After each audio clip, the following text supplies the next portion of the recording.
As I was saying before we hopped on the air here, I really appreciate your time with this, and I'm really looking forward to this. Going to be something that's going to be, something I've just been like constantly just like trying to make sure I do a good job, because I know everything that you're going to say is going to be great. So it's just something that, I don't want to say I'm nervous, but I definitely get a little bit Don't more, be nervous.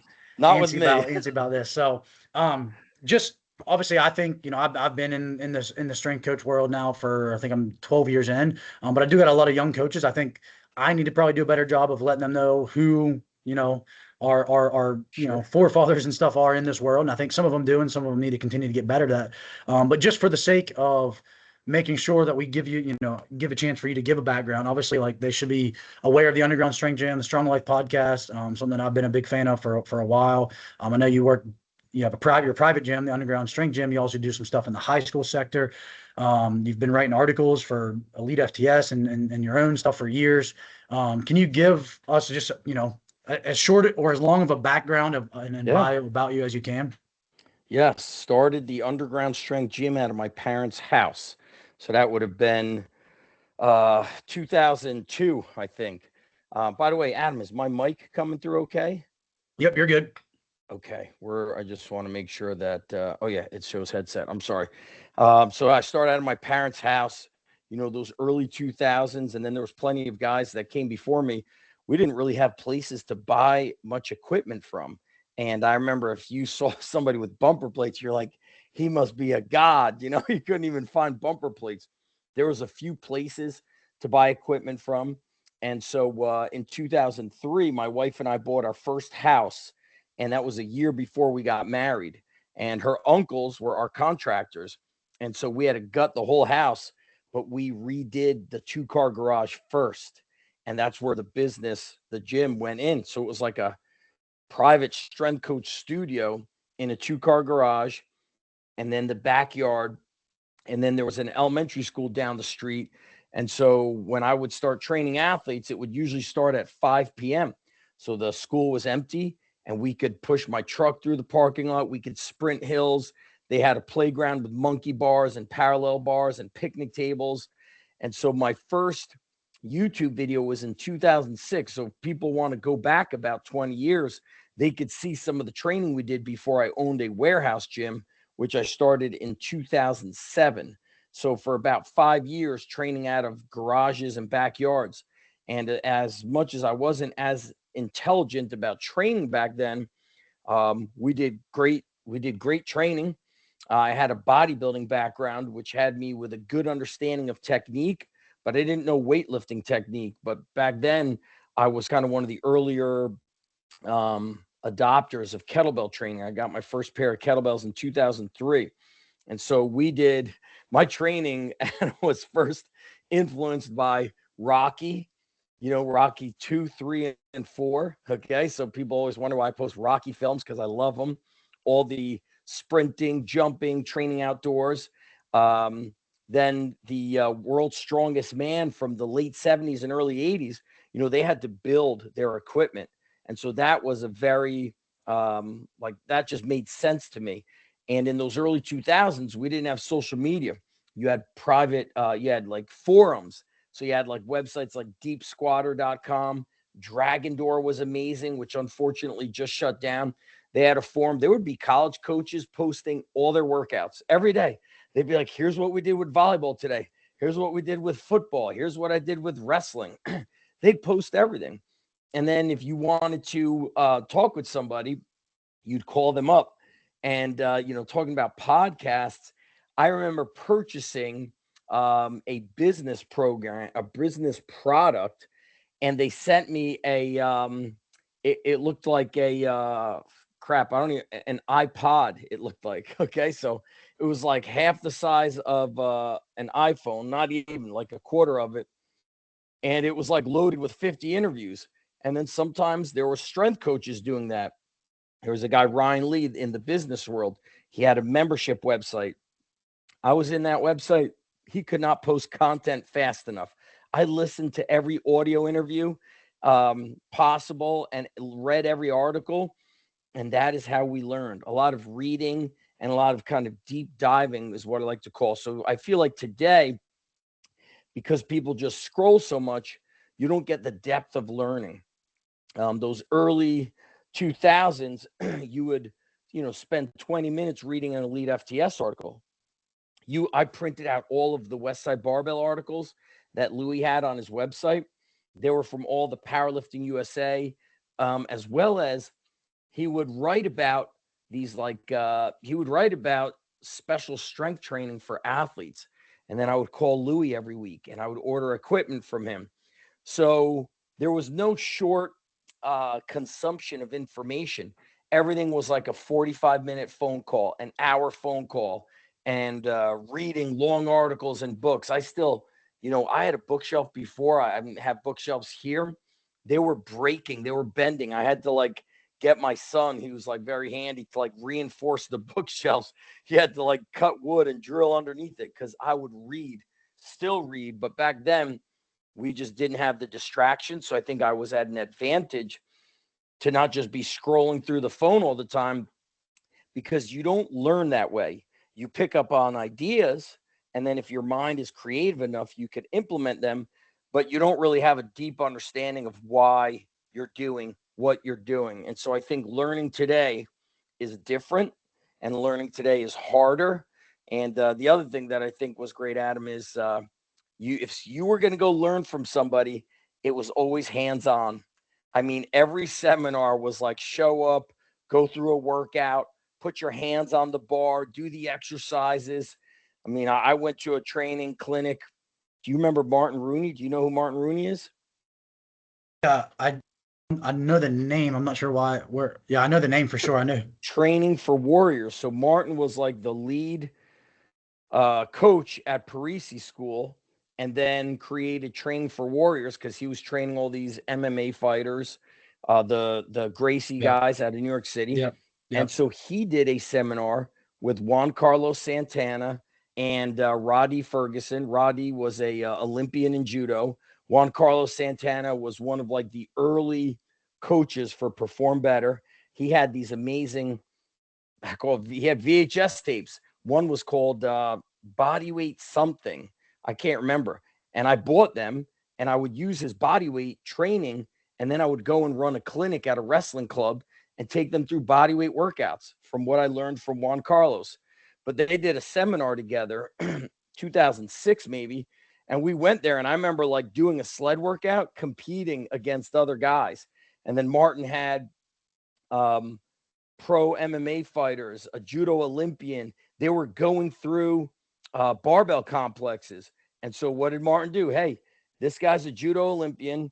This guy's a pro MMA fighter. I need 10 more people out here on a bar. And you went out and you were going through the ringer. And then I went and visited Martin and I trained with him. And so everything was learning by hands-on. And I think it was just a very powerful time. I guess, I always say I just got lucky. Timing is important. Yeah, no, I definitely agree. And I mean, I think I love hearing the history. It's I said before we got on the air, we met at Summer Strong this year, and I love just that little section of the Sornex headquarters down there where they just have all the old equipment and all the old stuff that Pop's made and all that. So, when did you start the Strong Life podcast? What year was that? I started it before Apple Podcasts even were out. So I think in the early days it was called iTunes. And you see the problem with starting it early, which may have been 2012, 2010 or 11, is the software wasn't available. So actually before we hopped on, before I went to train today, I was downloading old audios from a different podcast from a software/website that doesn't exist anymore. It was called Anchor. And then it was bought by Spotify. So that is sometimes the problem of I have a membership website I started in 2005. There were software companies that were alive back then that couldn't survive because they just didn't have the speed of technology like we have today. So I'm on episode 570 something. I could look it up. Let me see. But I first started it on YouTube and I didn't have a title. So the last few episodes have been bonus episodes.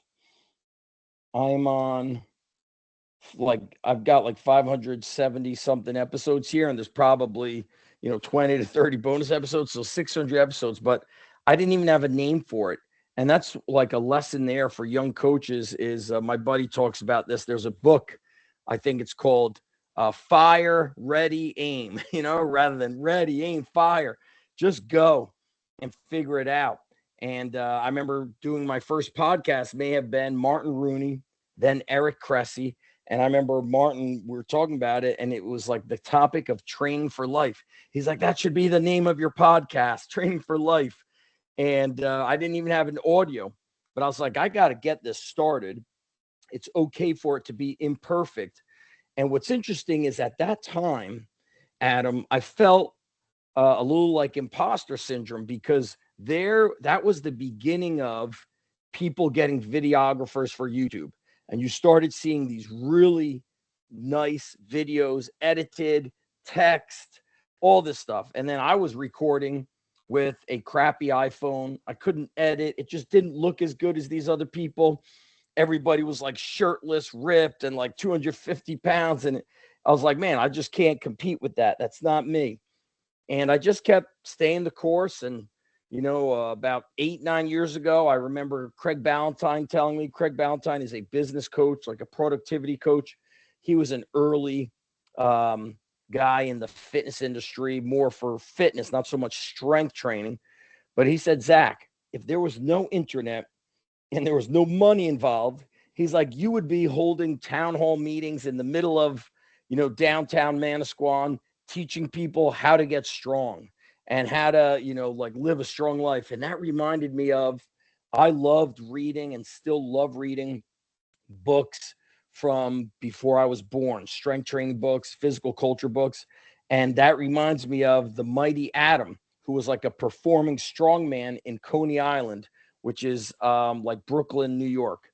And the performing strongman would do crazy shit. Like, they would hold on to 2 cars pulling each way with ropes. He would do things like holding on to a car with his like teeth and like something like clamped down on his jaw or his beard. But he would like stand on like a elevated like stoop or something and hold like these meetings and talk to people about how to eat and health and hygiene and getting strong. And Craig Ballantyne was like, Zach, it don't matter, man. You have to keep spreading your message. That is in your soul. And if I ever listen to somebody outside of our field, if there's some sort of a creator, a musician, a movie producer, director, an author, they always talk about doing what is in your heart, not asking the crowd what lights their soul on fire. And I feel like strength coaches should do that. So if you're a strength coach and you believe in weightlifting and that's in your soul, then do it. Don't get caught up in the people arguing that you have to power lift or you have to do this or do that. My kind of soul is more connected to the freedom of when I grew up as a kid, BMX and freestyle bike riding and skateboarding. I lived down the shore. I used to like watch all the surfers, and that kind of no rules mentality just paralleled into how I wanted to train, because I wanted to train like Rocky IV outdoors, World's Strongest Man, 1978, throwing tires, bending steel, lifting kegs, pushing cars. I said, this all makes sense to me. This what fires me up.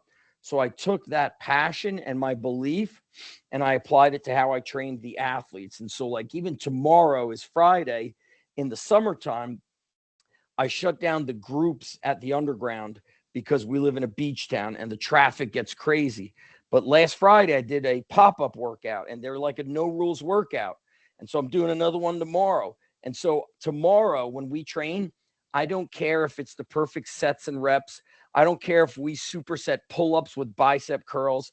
But if we're reading, any kind of NSCA manual, we've done research that your curls will fatigue your biceps before pull-ups.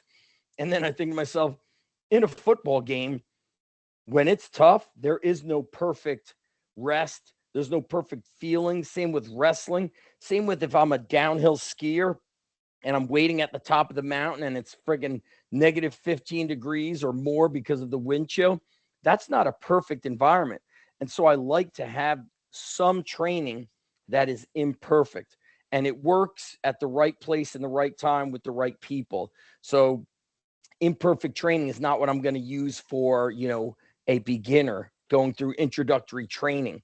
And I see now, I feel like coaches have gotten so conservative with their training. It's just too perfect. And when does a sporting event win or lose? It happens during the imperfect battle. And so I kind of don't fit the mold with this scientific style training we see today. And I'm okay with that. Yeah, well, and honestly, I think that's something that I really enjoy about your podcast, because a lot of times, I mean, you have great guests on, and a lot of times you're also just getting on there, and for 30 minutes, you're just talking about, hey, like, here's what we're doing, here's what my perspective is, Yeah.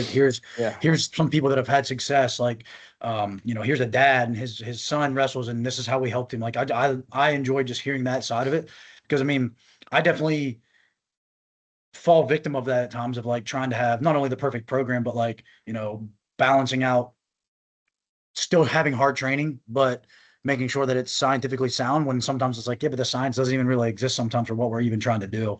I want to, so just so everybody knows too, like, what is the main, at the underground strength gym, what is the main like demographic of age groups? I know you have some adult clients as well. I know you do Yeah. middle school, high school. So is that the main demographic? And then what sports are mostly coming? Are you getting a mix, or is it a lot of wrestlers? What is the main kind of athlete demographic that you're Yeah. seeing?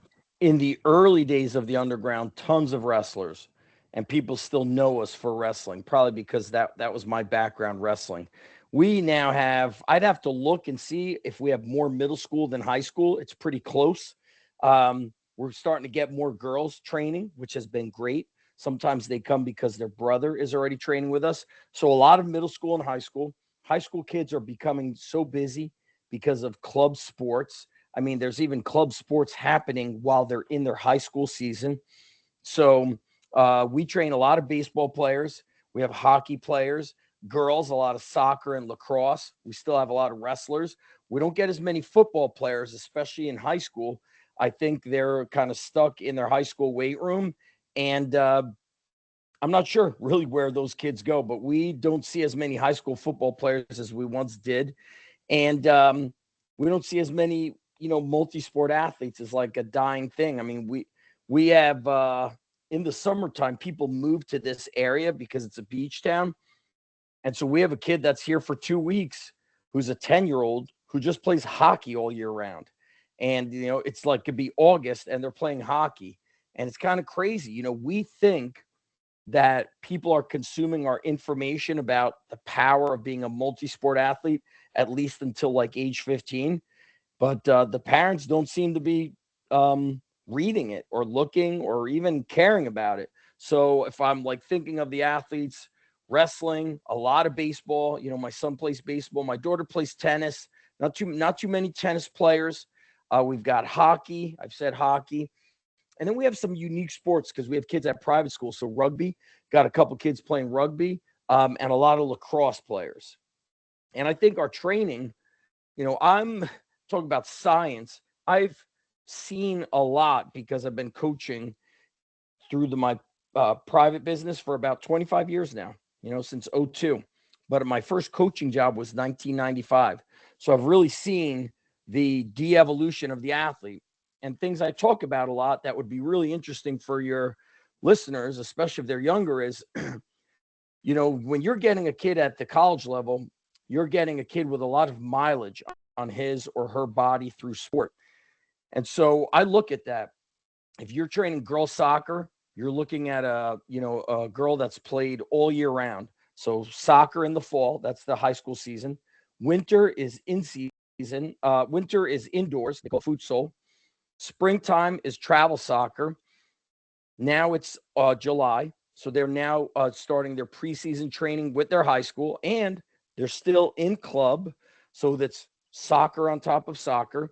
And then the club finally stops in September when high school season begins. And we already have a girl at my high school who tore her ACL. And when I look at the injuries at my school, I do something very simple. I create a Google Doc with a table, and it says like athlete name, and you don't even have to give their name, but athlete sport, age/grade level. And then I just came up with 3 categories of frequency or commitment to training. It said did not train in the off season, barely trained in the off season, yes, trained in the off season. 95+% of the injuries come from a barely trained in the off season and a did not train in the off season. And that means training with me at the high school, because you mentioned this is my 8th year going into the high school as a full-time strength coach. Girls soccer does not show up in the off season, and we're getting crushed with ACL injuries. And when a team might be scheduled to train and one kid will show up, 5, 3, 10. And so we're seeing a lot of struggle with their commitment to training. They just want to do their own thing. So you're going to have a kid with a high skill level coming to your college, but maybe they're 18, but they have mileage on the body as if they're like a 28-year-old, because they're training 3 to 4 times the amount that they used to before club sports happened. So is it soccer in the fall? Well, now it's soccer 12 months out of the year. Yeah. So 3 months versus 12 months with no strength training is killing these kids. Or baseball. Why? I saw a baseball player break his elbow in 7th grade pitching. And I immediately said to myself, I looked at his physique, skin and bones. Doesn't mom and dad probably not feeding him chicken and rice, steak and potato, eggs, oatmeal, peanut butter jelly sandwiches. Skinny as a stick. Want to pitch more than 50 pitches in a game? Have you done 50 push-ups in a day? Have you done 50 push-ups this month? Well, the reality is most can't do a proper push-up. And so they are high skill, but they are very low level, not even beginner level skill of strength. And, people are using the word physical literacy. I've always said, like, that word is so dumb. It sounds so weak, because physical education used to be gymnastics, calisthenics all the time. Once a week, you would run the mile. You had to run a mile. The other option was run a lap, walk a lap. Pass by most high schools, and all they're doing is walking the track. There's no way, there's zero way we could call that physical, and there's really zero way we could call that education. Walking is not challenging a teenager. A teenager should be able to run a mile, whether you're an athlete or not. And so the lack of true physical education is also negatively impacting kids. And Adam, how old are you? 20 something? 36. 36. So I'm 50. So I'm like 14 years older than you. Well, I just remember, like, when I was in middle school and high school, my phys ed teachers were actually strong and fit, and they lived it. And you would always be like kind of afraid of them because you could see that they trained. Many physical education teachers would like drown in water if they tried entering the weight room teaching. And so we're in a bad place, man. Like, kids are so far behind physically that when they get to college, they're nowhere near where they should be. So I love when I'm training a kid who's going to college. So I tell them, I'm like, oh man, your coach is going to love you. There, because you know how to train, you know how to lead, you're fit, you're not going to get crushed during a warm up. And I know I'm doing all the talking here, but like we've had kids this week, followed up with the mom 3 times. Her son didn't even make it through a warm up. Why? Oh, he's off schedule. Oh, he's not eating. These are the bullcrap excuses that ruin it for the kids. Wake up and have a bowl of oatmeal and put some sliced almonds and a scoop of protein powder on it. Wake up and have, 2 pieces of toast with egg and cheese on it, and make a sandwich and a glass of milk. Now we're getting somewhere. Come home for lunch, 2 turkey sandwiches, or turkey sandwich, cup of yogurt, and a banana. Come home at 3 or 4 o'clock, have an early dinner, then have dinner. Then at night, have another breakfast, have a shake. That's our thing. We tell them 3 meals by 3 o'clock, 5 meals before bed. We'll have kids training with us at 6 p.m. and they've had 1 meal. And I tell them, if you stood in front of a crowded room of lacrosse players, wrestlers, baseball players, would you say the secret to getting strong is one meal by 6 p.m.?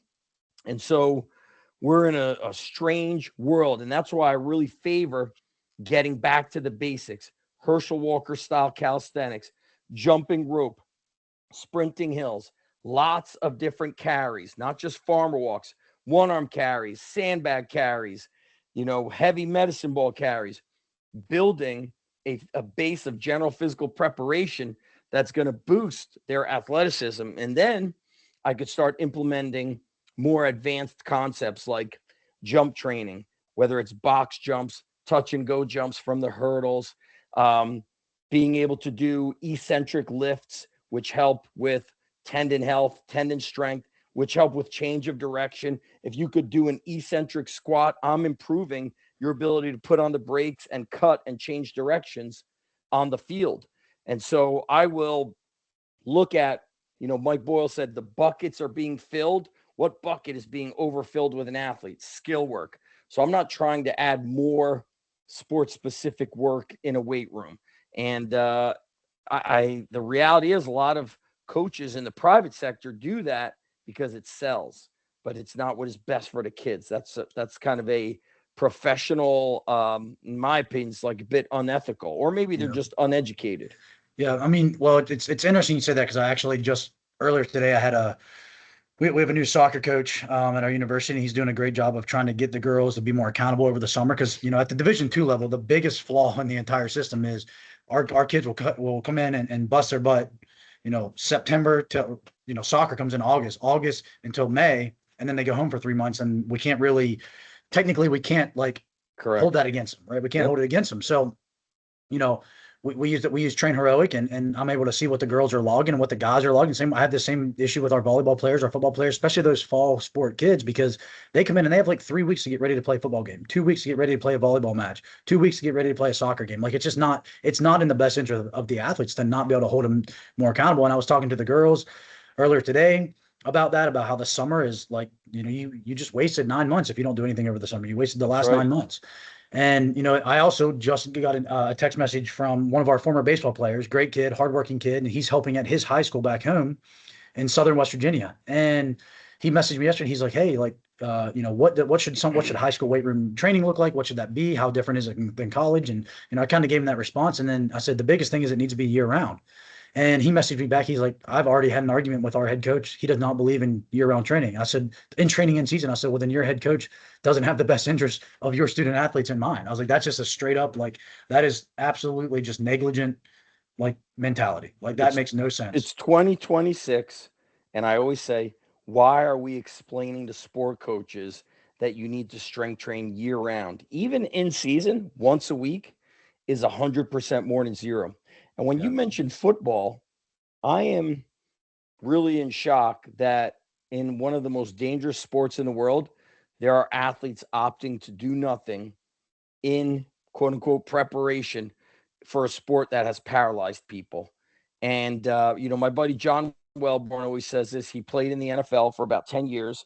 And he said, we knew when we were in college, when we're coming back from break, we're going to get crushed. And so it is our responsibility to show up in shape.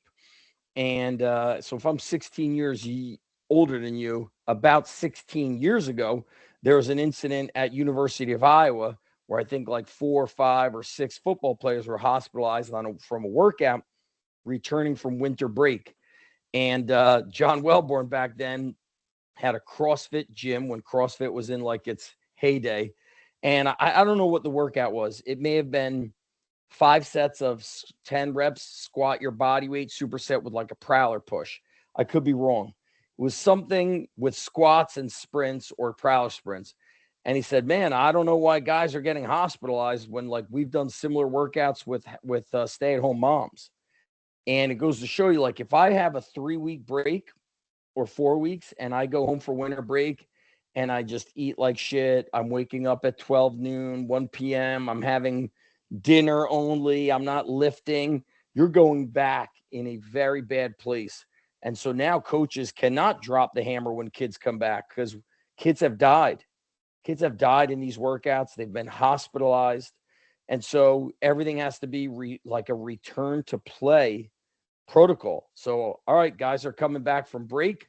We're going to do 2 weeks of dumbbells, unilateral work, body weight work, carries, and sleds, which is basically our introductory like style of training.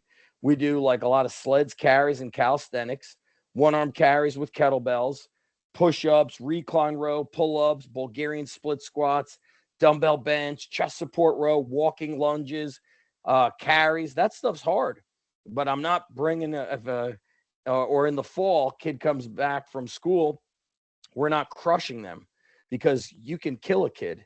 And sometimes the strength coach does something that the sport coach has pushed upon them. And it's interesting. I think we're seeing something at university where the strength coach is being sued, and it was like a bunch of like up downs and burpees. And I don't think too many strength coaches in 2026 think that those are really doing anything for an athlete. I agree. And Yep. I would assume that that was a top down, hey, you better work them, you better crush them. This is what I want to see. And that is part of the deal when you're in college and in high school is the coach is technically your boss. So you're taking feedback from the coach, but you need to have the professional guts to say to a coach, that that's not going to work. That's going to be dangerous. It's going to be ineffective. We're going to turn kids off. And a book I highly recommend. I know that was one of your questions near the end. Kurt Hester passed away a couple months ago, and Kurt was a great man and a great coach. And in his book, he talks about, dealing with coaches who are trying to push dangerous, ineffective, and unsafe protocols. And you've got to be willing to say, hey, man, go F yourself, fire me. I'm not doing that. Yeah. And I think Yeah. when you're young, you maybe don't have the guts to stand up for yourself, and so we're seeing. I mean, it's crazy. Kids' lives are being lost because of a sport coach telling you to do something that was done, before you and I may have even been born, like dumb Right. stuff. Yeah. It's well, and that's actually it's really ironic because I actually had that conversation with our AD about that today because he asked me what I thought about it. Not, I think the strength coach, not whether if it was on this, if the strength coach himself decided to do that, then he deserves to be in trouble as much as it sounds like he is. If he was being forced to do that, then he also should be in trouble because he didn't stand up to whoever was kind of forcing him to do it. Um, I'm very fortunate that being at the Division II level, I don't really work for any of the coaches. Like I tell all of our coaches that when they get hired, look, my number one priority is our student athletes. I don't really care. That's right. I'm going to value your opinion, but if it's something that I don't think is going to get our athletes, better and be done in a healthy, progressive way, then I won't do it. And if you want to do it, then I won't be a part of it. So it's just one of those things where, and when no, that's been something that all of our coaches are pretty much all bought into, and they get that anyways.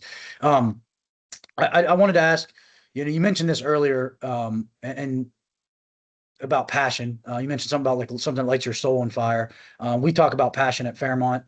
That's like we have our acronym is Falcon Pride, and everything leads with passion. P is for passion, and everything leads with that. And I talk about passion comes from the root word of to suffer, and I talk about if you're really passionate about something, you're willing to suffer and go through some tough times. Um, what's your like? Do you have any type of kind of mantras that you use, or like where does passion fit into like your philosophy as a coach, your philosophy as a person, as a dad, as a husband? What does that look like? And then I also want you to tell me where at the end of your podcast, when there's a guy that comes on, he's saying, people ask me what I'm passionate about, and I tell them I'm passionate about fucking passion. Like Yeah. what is that? And then you can answer the first part of Oh the yeah. question. So, kind of piggybacking on the conversation, as I've said, I'm always ready to get fired for doing the right thing. So, I'm coaching kids with proper technique, but you want them squatting heavier, and it means they're going to half squat. I'm not doing it.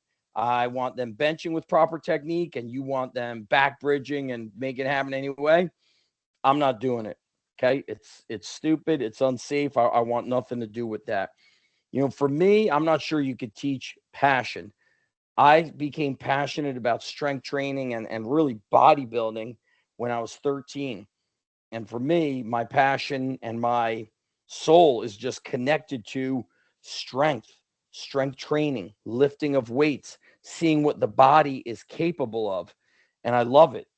And for me, going to the gym is probably more of a mental bonus than a physical bonus at age 50. At age 50, I'm not going to break records in lifting. That's just the reality of it. And I'm okay with that. Not everybody's passionate. And I have a hard time understanding if you're not passionate about anything, meaning you're just kind of average, you're okay with going through the motions. And I see that a lot. And I am totally confused by it. You know, Jim Rohn, a motivational speaker from like the 70s and 80s, would say, mysteries of the mind. Like, we don't know why this kid is on the football team and is skipping sets and doesn't gain any weight or any muscle all 4 years, yet he's in a sport where he could break his neck. Mysteries of the mind. What about a wrestler who skips sets, you know, joins a sport where you could break your neck, skips workouts, doesn't do off-season stuff, and doesn't get embarrassed by getting pinned in front of anybody? I think passion, it's in you. You can't go looking for it. I feel like it finds you. The person speaking at the end of my podcast is the Ultimate Warrior, who passed away. I think it may have been somewhere around like 20. I can't remember if I was even at Rutgers or where I was. It was a while ago, 10 years ago, something like that, maybe longer.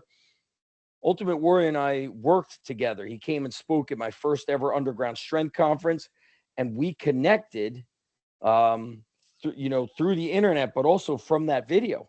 I came across a YouTube video, and he said, "My passion is fucking passion," and I was like, "Oh my god, I could relate to this because I'm passionate about life." You know, sometimes I wake up at 2 or 3 a.m. not to an alarm clock. And I'm just like, damn, I didn't get this day going. I'm freaking excited for life. And I can't tell you why that's there. It just is. But there's something inside of you that's a calling, and you need to be able to find it or let it find you. And you got to listen to it. You got to listen to that's your gut instinct. And I heard a podcast with, or like more of an interview with, his name is Henry Winkler. He was the Fonz in a TV show from the 80s called Happy Days.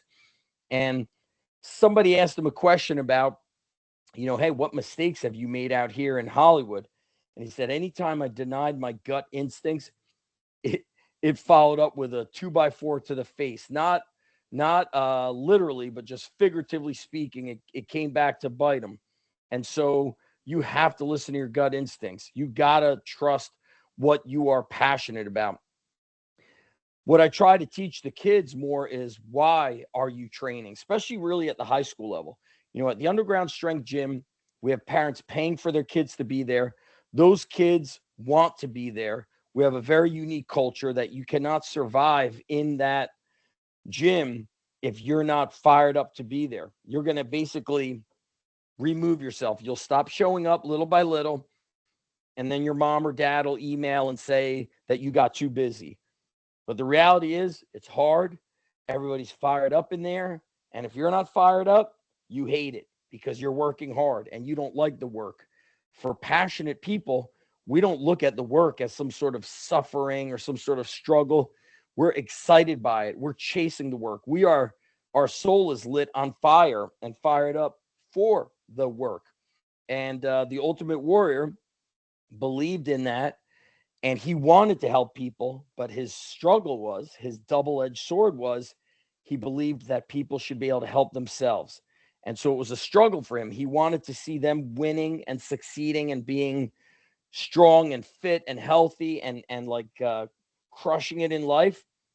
But he found that if he had to help you, like, he just didn't like that. He wanted you to help yourself. So I felt like it was an internal battle of his.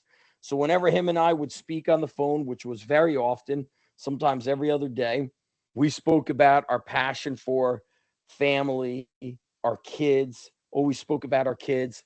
We spoke about the passion for training, like hard, tough workouts where you were sweating and struggling and breaking the rules and doing like 20 sets of squats or 20 rep squats. We spoke about a lot of these older intensity methods that took you out of your comfort zone and made you feel something. So we would have those conversations all the time. And we stopped talking when he got hired by the WWE. You know, he used to work WWF and he had a pretty big lawsuit with them. And then when he got back to working with them, we really lost touch and unfortunately didn't really get to speak. And then he passed away. And I think he had a heart attack in like he may have been 54, you know, pretty young. But I really cherish those conversations we had. And I believe there's a lot of missing passion today because, as I said, and I say often, people are consumers. They are not creators. All you're doing is scrolling through that phone. So when mom and dad say, hey, Adam's too busy to train, I'm always like, well, let's take a look at your screen time. I guarantee you it's 8+ hours a day. And I'm asking you to show up in season for 45 minutes once a week. And I think the phone is crushing a lot of people, but the right people learn to leverage it. They learn to leverage technology. They learn to leverage it for information. And I was listening to a podcast yesterday on my buddy Joe DeSena's podcast, The Hard Way. And he's doing a podcast with a lady who's a professor at Stanford. And she said, it's very interesting the past few years. I'm noticing a lot of kids are just plugged in with their AirPods, looking down at their phone, trying not to make contact. So she calls it she calls this phone the bad luck. It's called like the bad luck tool or something, she called it. Because you're looking at that, you're not giving yourself an opportunity to get lucky by meeting the right people. And she said the other mistake she's seeing, or flaw, so to speak, is people are rarely saying thank you. And so when you're always looking at your phone, bad luck. You're not going to, there's like no good thing. What relationships would you build at Sorinex if you just stared at your phone and had your AirPods in? Yeah, well, it's funny because my phone actually died the one day of sore necks, and it was probably the The best part of best. it. Like it's like my wife wasn't happy because she was like, I don't know what's going on. I haven't heard from. I think it was Yeah. actually the day we went down. Like my phone died, and she was like, I haven't heard anything from you, and I was Hell like, yeah. well, I've been without a phone for 8 hours, and it was like the best 8 hours because you just I see that. Like I mean, even just I noticed that even just driving through like a college campus, like Yep. the amount of kids that are just on their phone crossing the road. Like it's like I could if I wasn't paying attention right now, I would hit you. Like you're just going through life, just coasting through life, like staring at something versus like looking at how it's 85 degrees and beautiful out today. It's And crazy. that, It's crazy. I'm definitely on my phone more than I still should, as we all are. But it's yep. one of those where I do think like you know your generation, my generation, it's the ones people that are younger than me, and honestly, I see it even with people that are older, like my dad's age, like in their 60s and 70s, people in that age, if they have a phone, like it's almost like they're as addicted to it as like the teenagers are because they didn't have any technology when they were a kid, and now Yeah. like they're like reliving what these teenagers are going through now. Um, we only got a couple minutes here. I want to maybe do some of these rapid fire questions with Sure. you. So you mentioned obviously like year-round training. I think that would probably be for sure a hill that you'd be willing to die on as a strength coach. What's another maybe hill that you'd be willing to die on? Something that you're like, I'm going down with a fight with this argument. Yeah. I mean, I don't think people would argue much against it, but stop pushing barbell lifts when they can't even do proper body weight movements. I just cannot stand seeing them. The other hill I'll die on is administrators also need to get some guts and stop allowing unqualified sport coaches to run a weight room. And even more so, if you have a qualified strength coach in that school, why do you allow a sport coach to do it? You don't, it would be like allowing me to take over the English class. And Yeah. so I'm not a fan of that. And here's another hill I'm willing to die on. Had a conversation with a high school strength coach, and he mentioned one of the teams in his school. The coach in his school sends her team to an outside strength and conditioning facility. And so we talk so much about team this and team that. And you go and you have a strength coach under your roof who's great, and you send your team to an outside program. You have zero interest in being a great teammate. And so when I look at school culture, I believe every coach should make one another better and build this like amazing place. But if you're sending your team and other kids to another coach, I mean, you're telling me I could see everything I need to know about you. You have no interest in being a true team player. Yeah, no, I would definitely agree with that for sure. All right. What about most overrated or overutilized exercise? Overrated. The answer to I would say is it depends. It Yeah. depends on how you do it. So, I like the bench press. I think it's a great movement for upper body mass, upper body strength. If you're doing it correctly and the shoulders are packed in, it's great for punching power. If you're a wrestler, pummeling power. But it's overrated when think like it's this major lift that's going to, we got all these kids benching 300. We're going to kill everybody in whatever the sport. And those same kids can't do one pull up or three pull ups. So I think barbell lifts in general are a bit overrated, actually. Yeah, I can see that. It's funny you were saying this earlier about kids coming into college unprepared, or even high schoolers in high school still being unprepared, and then college kids. You probably wouldn't be surprised, but I remember when I first got to Fairmont how surprised I was, and we've cleaned it up a little bit. It's gotten a little bit better of how many freshman football players, skill players, wide receivers, DBs, maybe not so much running backs, but like the skinnier, lanky skill players could not do 5 pull-ups, 5 bodyweight pull-ups. Like day one of fall camp, we're doing, Unacceptable. we're in there doing, like you said, our kind of our block zero training session, introduction session, and they cannot do 5 pull-ups. Like, and I'm like, that was like in gym class when I was in middle school, you'd do like 10 to have your name on like the top of the board. Like Yeah. and like, every boy in my class could do 10 bodyweight pull-ups except for maybe one like really fat kid. Like everybody else could do them. Like it's really, really, really crazy. Problem with that is the weakest players. I always say that they're the ones holding back the team. You are as strong as your weakest players and your worst behaved Yeah. players. Yeah. Well, I mean, yeah, because to an extent, it kind of handcuffs what I feel comfortable doing with everybody on the team. If I got, 25% of the guys aren't physically fit. And again, that's part of my job. I got to get them physically fit as quickly as possible, but it's Part of definitely their something that, job also. yeah, it's definitely something that Resp- hinders. Yeah. Responsibility and accountability must fall on the kids, and some of it's got to fall on their parents. And I can't go to a gym. You could run. You could Yeah. run sprints up and down your street. You could do push-ups, squat jumps, lunges. You could go to an elementary school and get to the monkey bars and do Yep. pull-ups.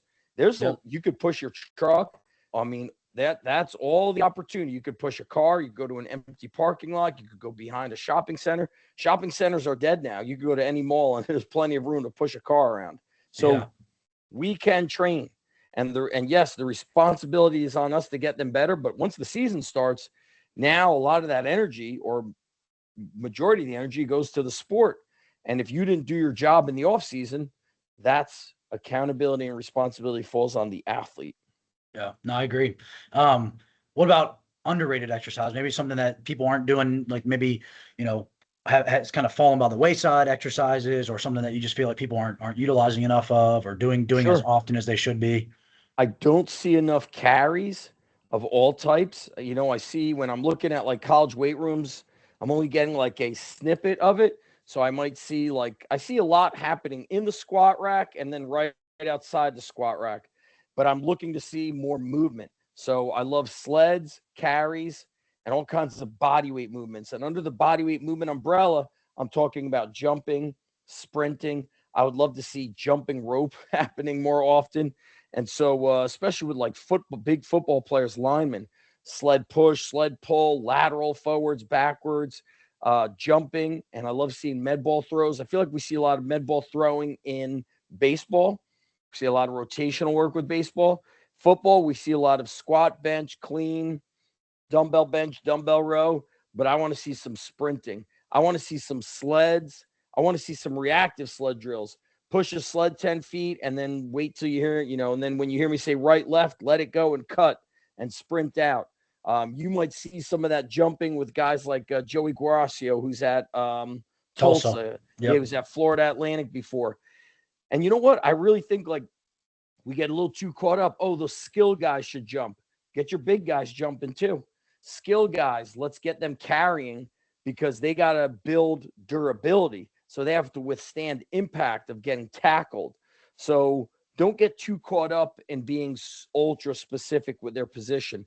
So this would be underrated is sleds, carries, and the whole calisthenics Yeah. umbrella. Essentially all the GPP stuff, like Yes, the West exactly. Side GPP. It's funny because Correct. I think about that a lot too. We grew up way back in the woods, where I'm from. So, we had a wood stove. So I was always, as much as I hated doing it, we were always chopping firewood. We were always Excellent. pushing wheelbarrow, loading firewood into a truck bed, Hell yeah. unloading it and stacking it. And then we had a basketball court in our gravel driveway. And I would be out there, whether I was playing with my older brothers or just by myself, out there for hours, just dunking on that 8 foot rim.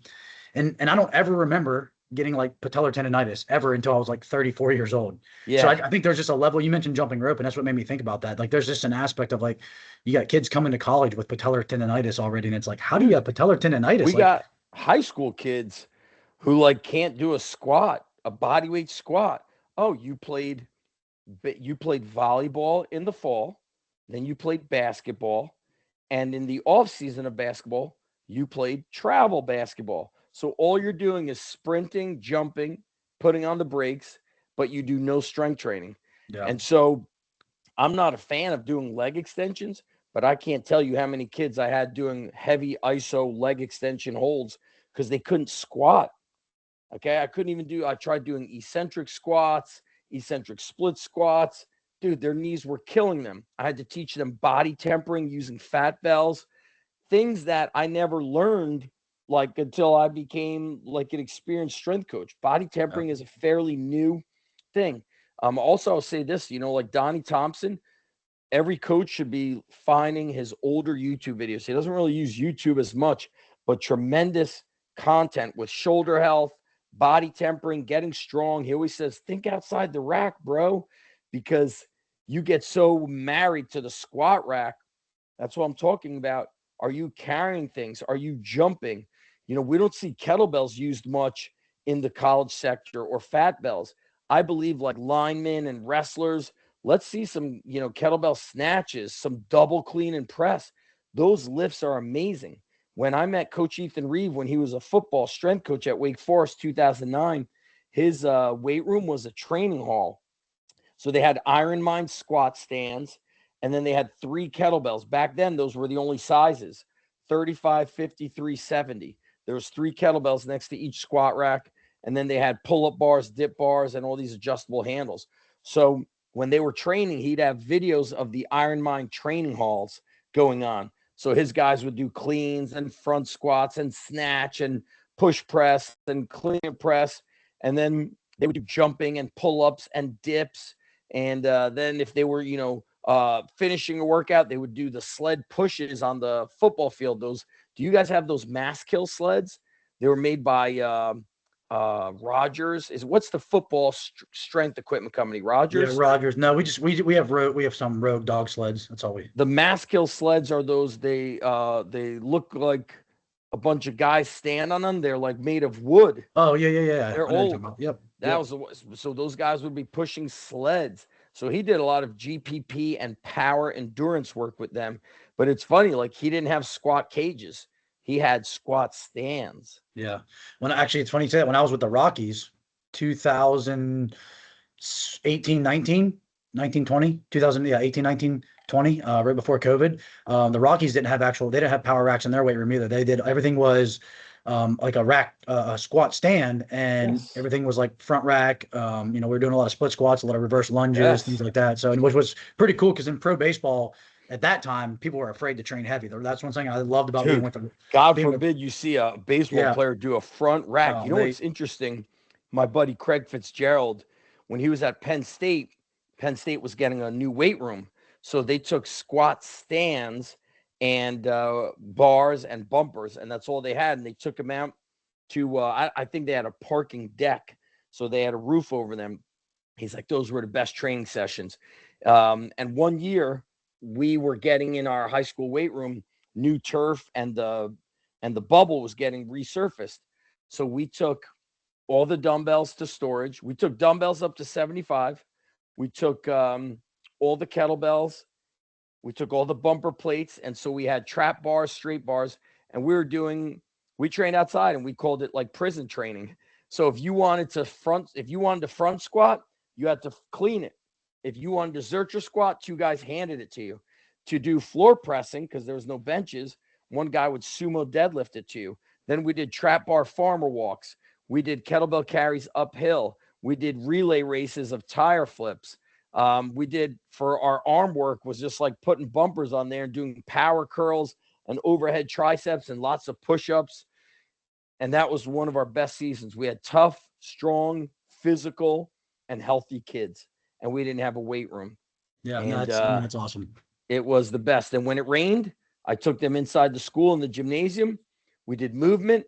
Then we did game speed, like sprint, cut, change of direction. We did tag games, played pickup basketball for our game speed. And then we did all like jump training, squat jump, lunge jump, clapping push-up, buddy carry, partner wheelbarrow, holding their ankles. Is very underrated because a lot of the younger coaches, they're watching all this fancy stuff, perfect jumps, land on one leg, all this perfect shit.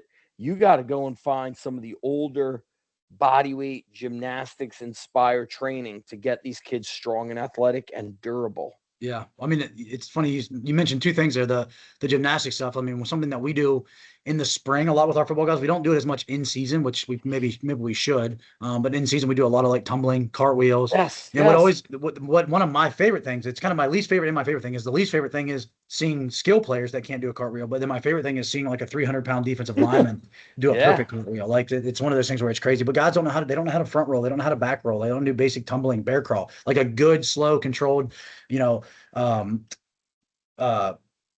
what's the original strength guy, Tim Anderson, like a good Tim Anderson, like bear crawl, like they don't, and the other thing that you mentioned is everybody wants to do these like speed and agility classes now, as if that's like its own like thing.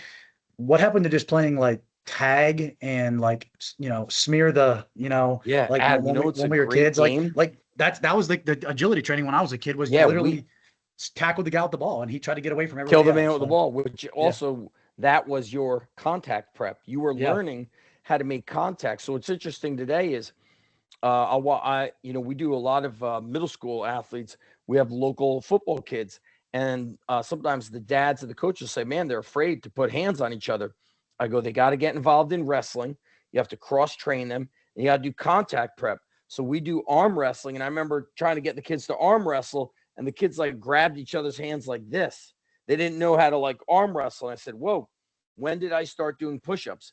In the summertime, everybody in the neighborhood was hanging out. We were arm wrestling on the hood of somebody's car. And I lost every arm wrestling match. And I went home that night and said, I'm going to start doing push-ups. And when I could do 20 in a row, I will win these arm wrestling matches. But more game speed games, we play ultimate football, which is like ultimate frisbee. But when the kids learn the game, we add a faster element to it. So when you catch the ball, you're allowed to run until you are tagged. Once they tag you, then you stop running. And so the speed of the game and the conditioning that the kids go through is tremendous. And then you mentioned all the cartwheels and all the bear crawls. I found that the bear crawl, no matter the field athlete, what do? They fall on the ground. They must do a push-up. So when an athlete can't do a push-up, that's a danger sign, right? That means they don't have the muscular strength, and they probably don't have the bone density and even the tendon and ligament strength to withstand impact. So we often see girls, and we also see male athletes as well, breaking wrists, arms, elbows because they fell during flag football, regular football, girls soccer, lacrosse, field hockey. Bear crawling also helps activate the serratus anterior, which helps with shoulder health. And so you're doing a lot of great stuff. And then you mentioned Tim Anderson. People should really dig into Original Strength, their older YouTube videos, their current Instagram videos, and incorporate crawling.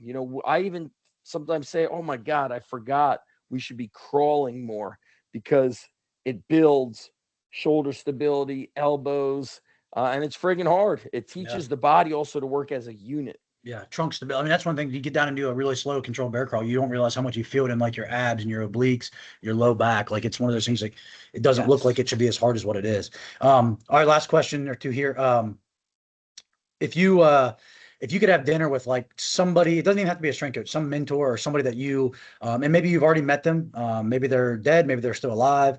Who would that be? Like one person that you'd like before you're done, wrapping everything up with your career and all that, who would that one person be that you'd want to have dinner with? Yeah, I've had this question before. It's been a while. I would want to have dinner with my grandfather who passed away. That's my mom's dad. I would go and sometimes spend a couple weeks or a summer there. My grandfather was from Poland, and him and my grandma escaped the Holocaust. So he was in the Polish army. Then he went to Russia. He was in the Russian army. And then from Russia, they went to Israel.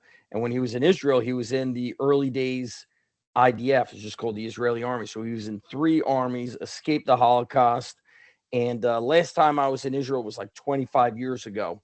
And so my grandfather passed away like a little bit after that. So I would want to have dinner with my grandfather. And then the toss up would be between Arnold Schwarzenegger and Rambo, Sly, Mm-hmm.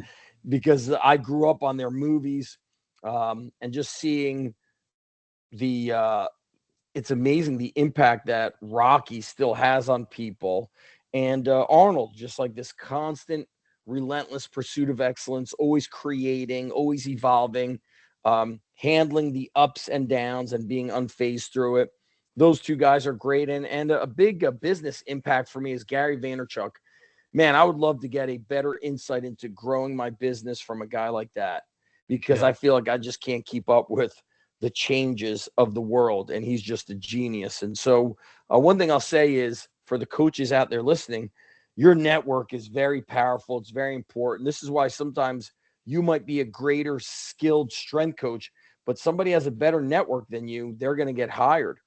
We're seeing college coaches getting hired because they have like a big Instagram following. Like, I'll say something. Rusty Witt is a close friend of mine. I've known Rusty for a very long time. Rusty was not really gaining attention until he got to Florida.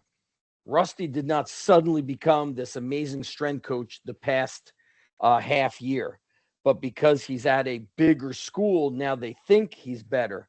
And so that is a understanding of the game, so to speak, is people will judge you based on who you're around, who you're with, and where you are. So if I had a pro sports background in football, or let's say I wrestled at the Division 1 level, people would treat me differently. They would respect me more. They would think I'm smarter. Now, I've coached at Lehigh and Rutgers, and been around some great kids, but none of them were qualified to be strength coaches. But people will think they are because, oh my God, D1. And I've shared this with my daughter. She's a Division 1 athlete, and she's in a school, thankfully, where they really do a great job with the alumni and helping with business connections and mentorship. And I always tell my kids, hey, I went to this school. It's called Kane University. Back then it was Kane College. And I really got a lot out of that school because my professors were very tough on me. They wanted excellence, but I have no connections from that school. Nobody from Kane took me somewhere. And that school has never really given anything to the underground. They have never sent me one intern, and I have pumped up that school. And so for the younger generation listening, you should really understand, where am I going? Who am I around in college, after college? Because your network, they say your network is your net worth. That's a pretty close to accurate statement. You got to be around the right people and get away from places that are not highly respected. And it's tough to do, but it's important to do. Yeah, I think that's awesome. And I think it's something that, and I'm glad that I took the time and the effort to reach out to you at Summer Strong. And I'm glad that you took the time to hop on here with us, because you just basically, you've elevated my network because of this. And and everybody that I'm affiliated with has now gotten their network elevated because we've been able to connect. So I'm really appreciative of your time. I'd love to at some point be able to sit down and do another episode, Oh because it's yeah, been a I lot would of fun. love And to. I just Love a started part following two. your what's your assistant coach at Nate Stout. yeah, I just started following him on Instagram, and I didn't realize it looks like he's a West Virginia guy, I believe. That's right. So Charleston area. Nate and I actually met at Summer Strong, and Nate's from West Virginia, and he went to, I think his first 2 years was University of Southern Illinois. I think that was a D1 school for throwing, and then he went to Ashland in Ohio, which is a D2 school. But their coach, Judd Logan, is, Judd Logan passed away several years ago from cancer, but he was legendary in the throws community and also the sore necks, like strength coach community.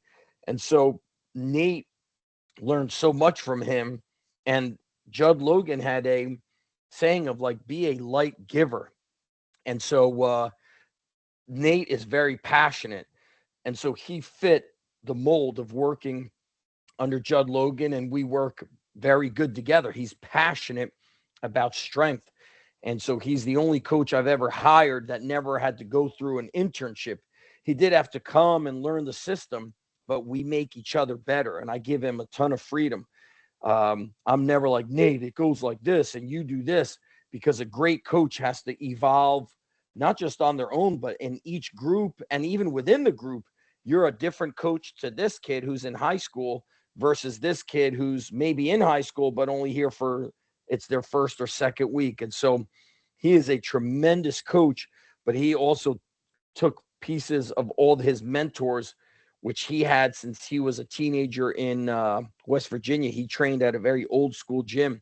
So he brings that old school work ethic and mentality that the underground has always stood for. So he's a tremendous coach. He would be a great guy to have on your podcast. Yeah, I'll definitely connect and follow up with him. Yes. Well, Coach Even-Esh, this has been awesome. Like I said, this is very, very, very honored to have you on here, and I really appreciate your time. Thank you. So, Thank we'll you, definitely stay in touch. All right. Yes, sir. All right. Thank you. Have a good one. All right. Take care. You too.